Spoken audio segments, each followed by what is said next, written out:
subscribe. Tariq Radio. Like and subscribe.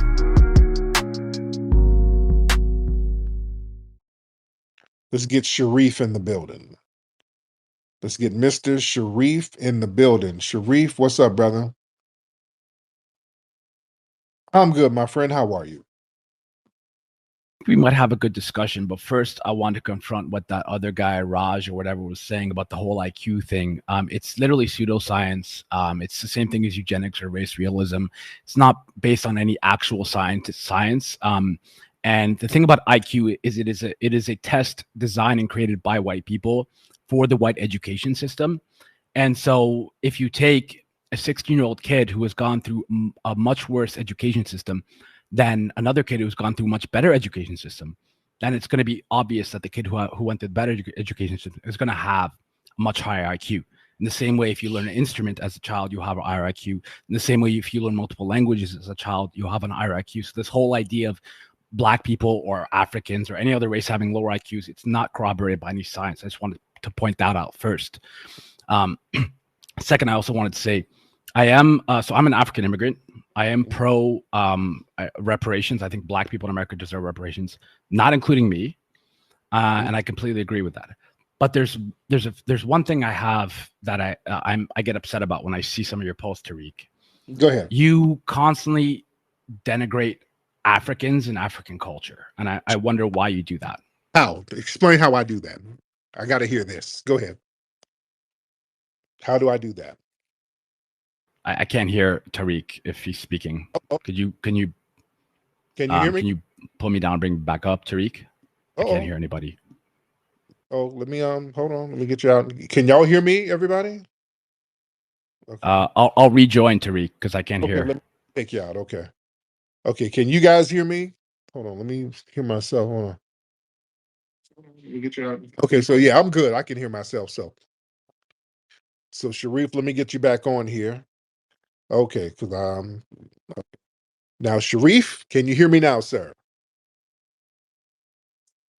Yeah. So you said that I denigrate Africans. Yes. Okay. How so? How do I do that? I see your posts, like the what's the most recent post about like the shish kebab, African kebab or whatever, and then you post like this stupid meat, like this stupid video of like this very slimy African food. It's literally just Africans making fools of themselves to get views on TikTok to make money. It does not represent the entirety of African peoples. So sharing videos that they post themselves, that's denigrating them. But would it be fair to say that there's some videos that Black Americans post of themselves that makes themselves look bad too? Yeah, and Africans and Caribbeans come over here and make a grip off of it.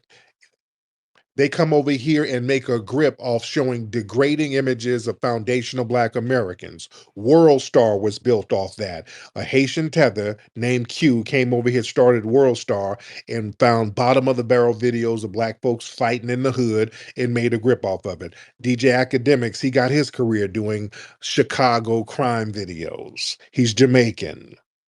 Shade Room, they did a whole bunch, and they still do to a certain degree, show a bunch of weird images of foundational Black Americans. Media Takeout, a Ugandan Tether, had a website showing degrading images of foundational Black Americans. But they would always show positive images of Africans, though. They would always show African weddings and all of this stuff. But Bossip, another non-FBA ran site that shows degrading images of foundational Black Americans.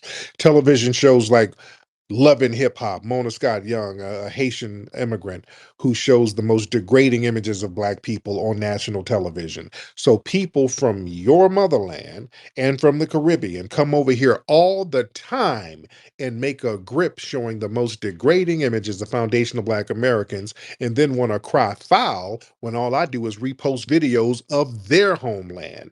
And these are not videos that's being cherry picked. These are the videos that are coming out of there. So yeah, I don't degrade anybody. I do the same thing that they do to us. I show what goes on over there like y'all show what goes on over in the hood over here, right? Okay, so I think that's wrong too. That's absolutely disgusting that they do that. I was lucky enough that my mother informed me about the strife that Black people have gone through. And I mean, it's obviously wrong when immigrant Africans or Jamaicans or Haitians do that and try to denigrate Black Americans. But what I'm saying is, I think it's part of the white supremacy. They feel the need to do this and to portray Black people in a negative light because it will appease the white people. Then you need to holler at them before you holler at us. But what you need to at them, holler at them. You ain't hollering at them, and they do it all the time. They denigrate us all the time. Oh, I holler at them all the time. I hate Myron Gaines. I think he's garbage. People talk about Sexy Red. They said her manager is Caribbean. So they come over here and show these wild negative images of us all the time. Nothing positive. At least I balance stuff out by showing positive images of Africa. When I go over there, I show people nothing but respect. I try to show as much positivity as I can find over there. Even with Haiti, I did the movie about the Haitian Revolution that's being taught in schools over there.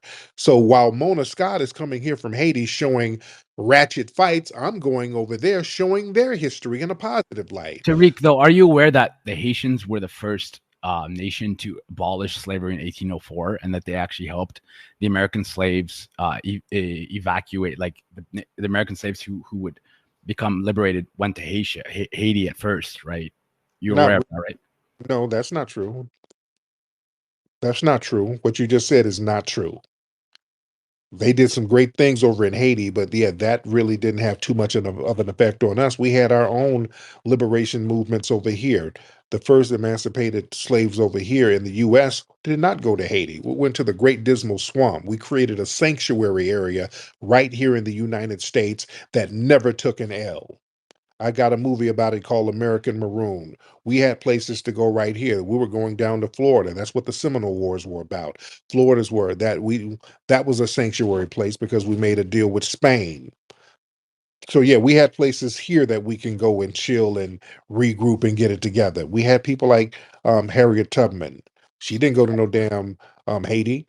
She was going in the Great Dismal Swamp, going up and down from the south and the north. We had John Horse, the great Maroon leader from the Black Seminoles, who's one of the greatest leaders in military history because he was whooping white folks up and down Florida, going all across the country, galvanizing his people, starting towns in Oklahoma.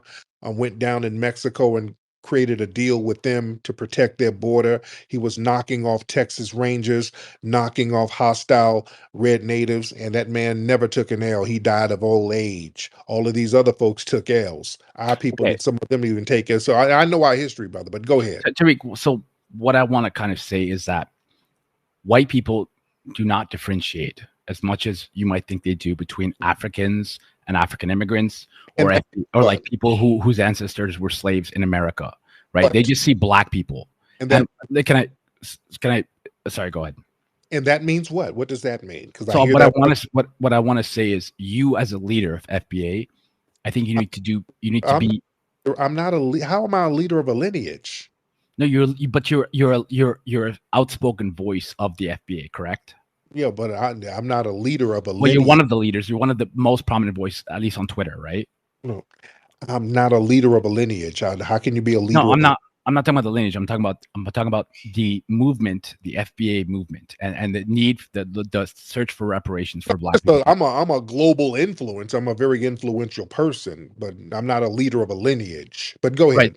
Yeah. So what I'm saying is, I think you should be the bigger person and not degrade yourself into dealing in the same tactics that some Africans do and how they try to degrade Black Americans. And let me, if it's okay, Tariq, I just want to finish with this. What I want to say is, for me, you don't. First of all, you don't speak for me.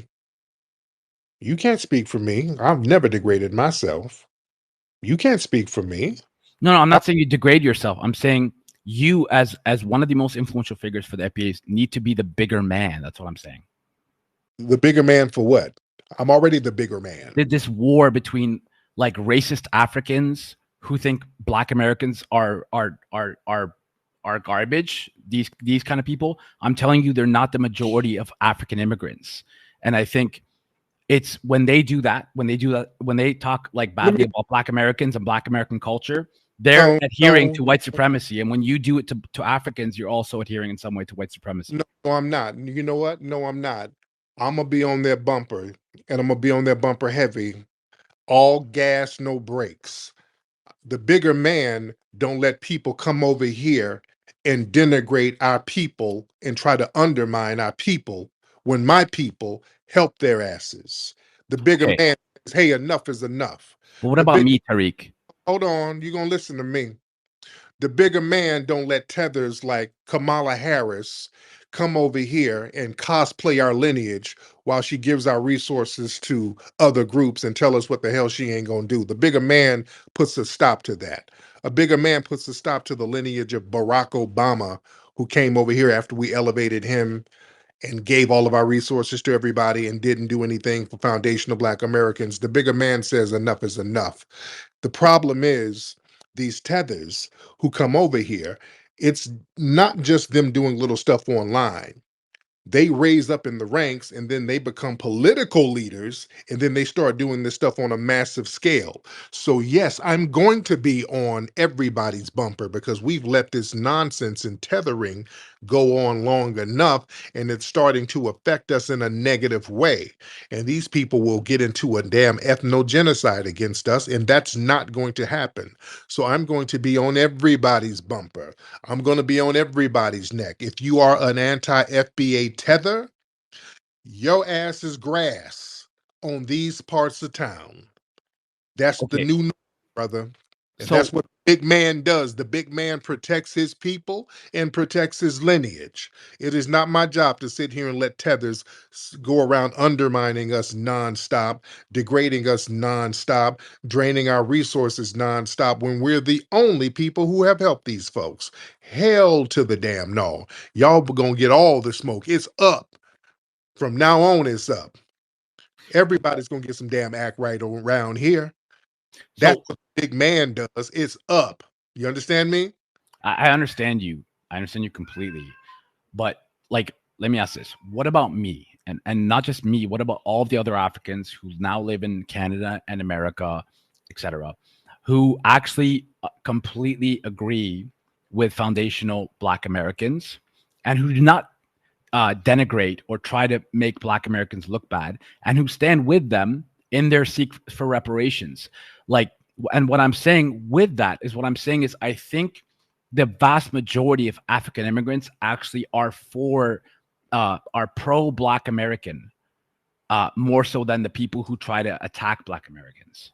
Sir, the reality is we as foundational Black Americans, we have been, and by the way, Sharif, what part of Africa are you from again? Is it Morocco? Where are you from again? You I'm told from me Egypt. I'm from Egypt. from So Egypt. Okay. Family, brother Sharif, your people come over here from all over Africa after we've helped them. Let me reiterate this.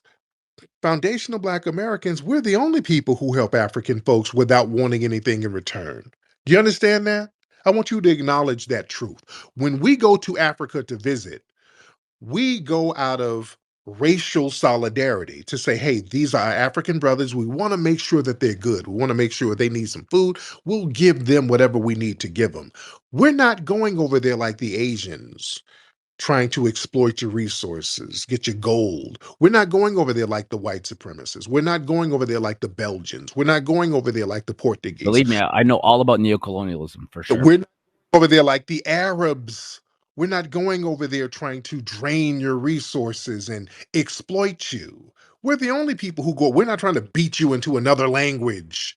You understand? Okay, so to count to talk, that's a good point, Tariq. Right? You were alluding to what you as Black Americans do in Africa, and you are assuming that's the majority of Black Americans. And at the same time, though, you are assuming that Africans who try to denounce Black Americans or try to make Black Americans look bad are the majority, when actually that's a minority. In the same way, you as Black Americans go to Africa and you create equitable trade with those nations. In that same way, I'm saying most Africans who come to America are actually looking to actually agree with Black Americans and understand the plight they go through.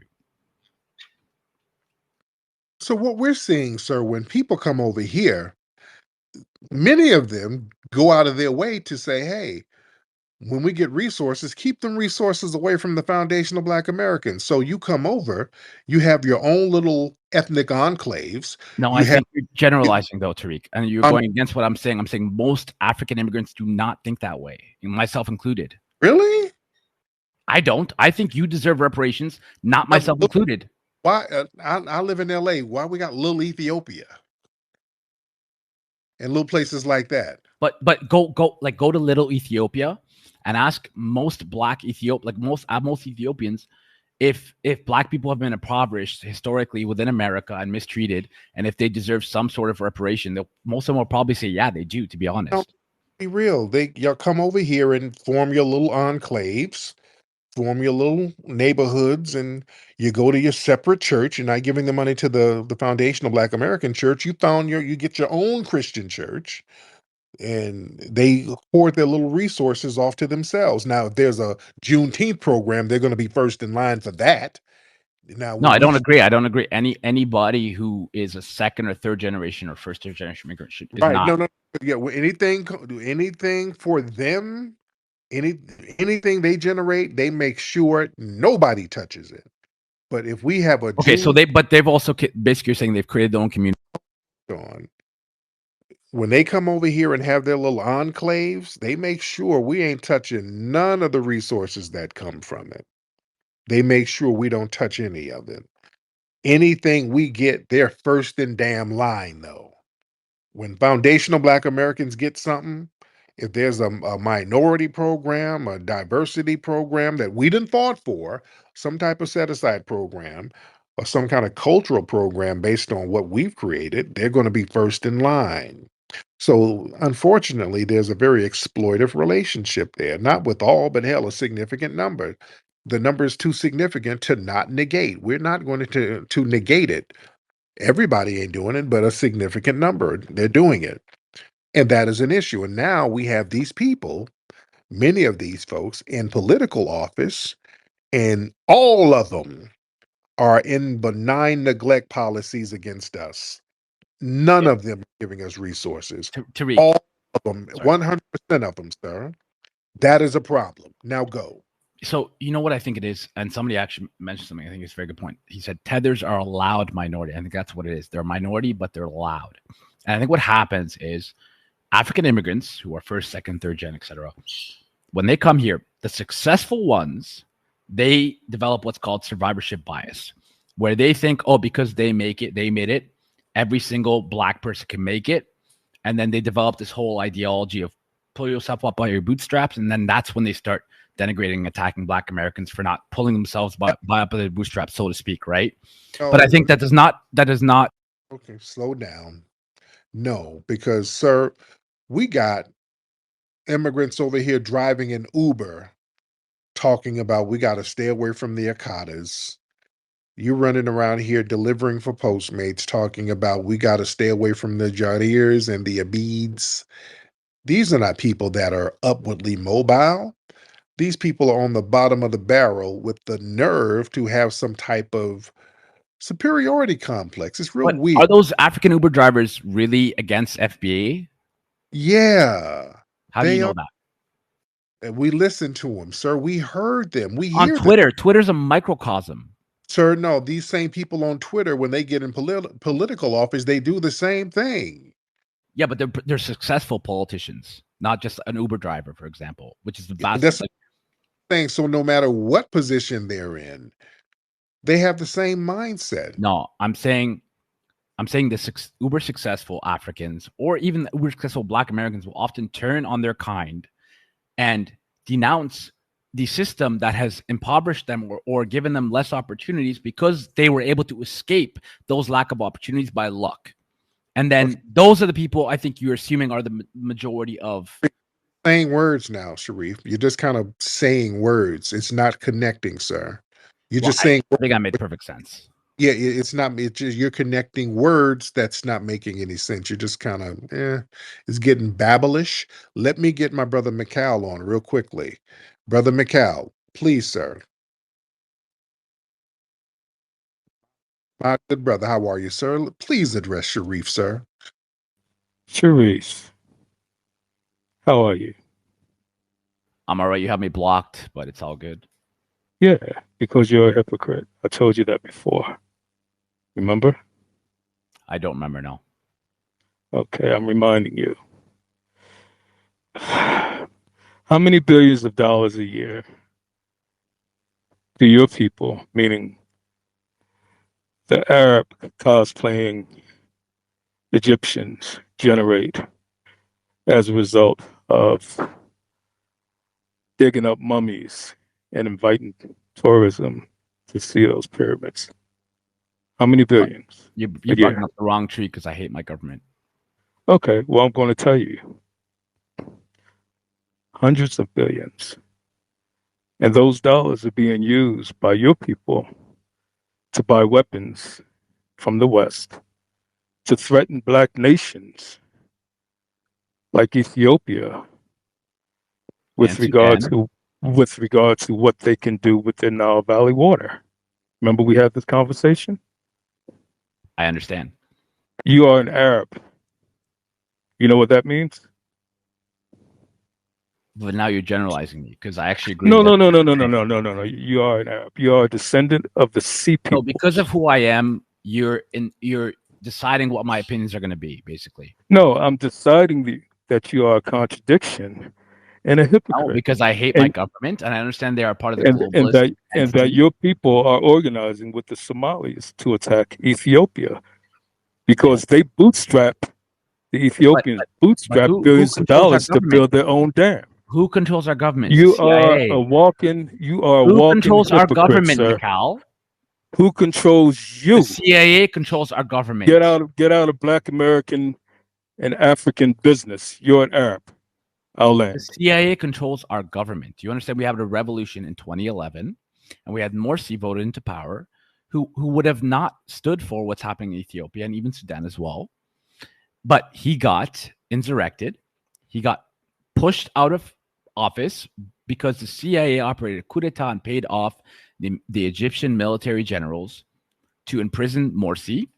And then they put in Sisi in power, who's another puppet Manchurian candidate of America, the same as Mubarak for 35 years. Now, if you look at Anwar Sadat before 1973, and you look at Abdel Nasser before then, none of these presidents, the actual presidents of Egypt, were for anything that was happening within these inter-African wars that were happening. This is all instituted by the West, by the CIA, and to ensure that Africa and the Middle East remains insolvent and remains constantly warring between each other. They create all these problems. Sharif, how long have you been in Canada? What? Sorry? How long have you been in Canada? Most of my life. So you immigrated there when you were a kid, right? I was born here. Okay, so they anchored you here. Okay, let's get Love I Am to come chop it up with you. Love I Am, hey beloved. Hey, how you doing? Sharif, you have no value to add to this conversation. I don't know if you realize you're speaking to a grown-ass man. So you will never be able to inform his perspective on his own perspective. And so what it seems you're trying to do is superimpose your ideas from a outside looking in position, and you have no position. And I don't know what happened with you all, but Black Americans, we heavily emphasize minding our business. So even as you try to propose solutions for our group as a non-member of our group, despite having zero effectiveness in remedying your own situations, all of that is taken into consideration when you just think you're giving a suggestion, but we're literally considering all of those things. We're considering, wow, these people are not effective in addressing their own issues. They're in our business. We're creating these boundaries, they're violating them. They think they have a position to inform our perspective, they don't. So all of those things are taken into consideration. I just think you need to mind your business, Sharif. And I've told you that before. And I do have you I mean, blocked as well. I'm not So trying to yeah, insert my opinion, love. I'm not I know saying what I'm you're not not trying to. trying to do, but No, you're no, doing it, and we're no. literally telling you you don't add any value to this conversation. No, You need to I'm mind your not saying what business. Black Americans should or shouldn't do. All I'm doing is giving But you that's my what you told perspective him. as an You told no, him what no, he should do. no, no. You did. You literally explicitly Okay, stated it should be the but no, bigger no, no, no. man. You're talking Not in to a terms of grown ass policies. man. Not in terms You of weird. policies. What I am saying is that there's a need to not get involved with low levels of behavior like Africans trying to denigrate Black Americans. And all I'm saying, I'm giving my perspective as an African immigrant who actually agrees with the FBA. That I'm giving my perspective about. I'm not saying what you guys should do, or how you should do it, or how you're going to get the reparations you deserve. All I'm Love, saying is, by you, we slow down. Here's what our sister Love and Brother McCall and what a lot of us are saying, sir. While you're trying to give me advice on how to deal with your fellow immigrants, you don't have the wherewithal to do that. they're not my fellow immigrants, though, Tariq. They are. I don't appertain to those assholes who are trying to use statistics to make Black people in America look bad. They're immigrants like you. They too are immigrants. They're not from here. So when they come to us a certain way, we're going to deal with them the FBA way. We're going to deal with them how we deal with them, and we're going to do things from an effective standpoint. We're not going to sit up. It's not our duty to sit here and let people denigrate and degrade us. You're not going to tell us that, oh, they're low hanging fruit or they're insignificant. No, we've had that mindset where they were kind of insignificant for a long time, and we just kind of sat on our hands and ignored some of these folks. And now we got a Kamala Harris running around here. We got a Barack Obama running around here. We got a whole bunch of tethers in the Congressional Black Caucus running around here, and that's a problem.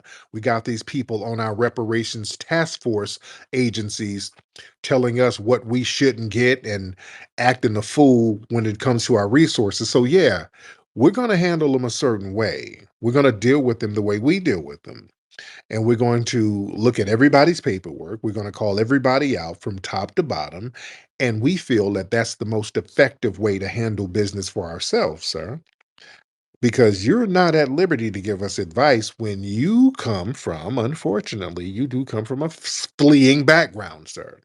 You are not in your homeland. You hate your government. You're over here in North America. You're in Canada. But yeah, it didn't work for you. So we cannot get advice from you. And you haven't done anything that actually works, Sharif. This is what people are saying. Okay, Does that Tariq, make I understand. I hate the Egyptian government because they are Manchurian candidate. They are a puppet regime of America. That's why I hate them. Not because I hate my Egyptian peoples. The vast majority of Egyptian peoples hate their government because they are controlled by the CIA. Secondly, I hate the Canadian government for the same reasons. If I was American, I would hate the American government because of the way they function. Thank you. I just got bored all of a sudden. Okay, he's explaining. Okay, Sharif. Thank you. I just got bored with Sharif. He's splaining. He's desert splaining. God. Okay. Hello. What's up? We got Stanky Stacy. What's up, Stanky Stacy? Where you been, dear? Why you gotta call me Stanky? That's Well, okay though. What it's we okay. talking about politics though? Cause I will bury a bitch that want to talk shit about me. Anybody Oh, want to come up? oh, Go ahead. But you know oh, what? You want to call me Stanky? That's okay. I mean, You know what? That's catchy as. it is. It's very catchy. Stanky Stacy works. I mean, your OnlyFans material is real stanky. It's stanky, but it's okay. It's not a bad thing. Stanky is good if it can make money. Is everything? Are you all right over there? Everything good? Stanky Stacy, you good? I was trying to unmute myself. Oh, You know what? Stanky Stacy, get it, hun. Get it, hun. I love that shit. I love it. That rhymed though. That was nice. But are we talking politics though? yeah. I don't know if I'm going to talk politics with an OnlyFans. Oh, really? Does that hurt you? Because I don't give a fuck about that. You know what? Everybody's like, oh my God, she's OnlyFans. No, I'm a much more than that. So go ahead and talk politics. I'm fucking smart as fuck. So let's go ahead with that. Okay, well, give us your expertise on politics. Go ahead, Stanky Stacey. Tell Oh, us, give us your. you can call me Stinky Stacy. I'm 100% Donald Trump. You know why? I used to be like, oh my God, I'm a Democrat. You want to go on that? You want to go on that? Hello? Hello? Did I lose you on that? This the political astuteness you're telling us about, Stanky Stacey? Oh no, let me get you all on the Democrat train because you guys are black, man. Oh my God. Oh my God. Stacey, stick to dildos and lube, okay? Thank you, beloved. All right, you're not politically astute. All right, just go and turn the camera on and get the lubrication ready. All right, stick to that, beloved. Stick to what you know. And then let's stay off the narcotics. You got to have a clear mind there. Let's get Nadeem Kaya. Nadeem Kaya. Mr. Nadeem. Nadeem, you want to mute your microphone, sir? Selam. Hey, how are you, Nadeem? No İngiliz. No Oh, İngiliz.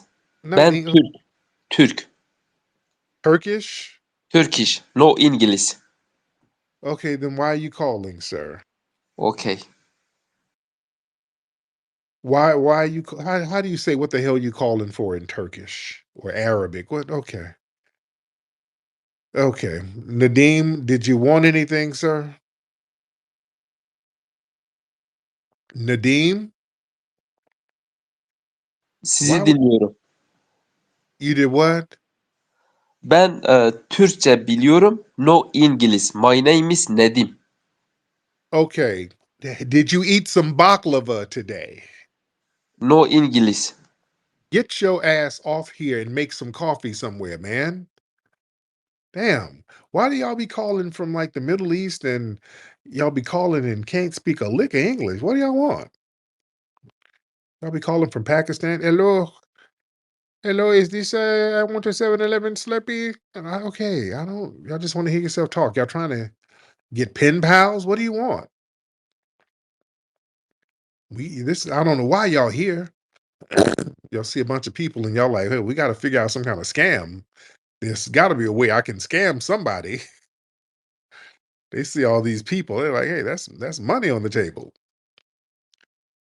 Lord, man. He just hadn't figured out what the scam is. He's trying to figure out a scam. Hello, I am a starving child. I need some Cash App money.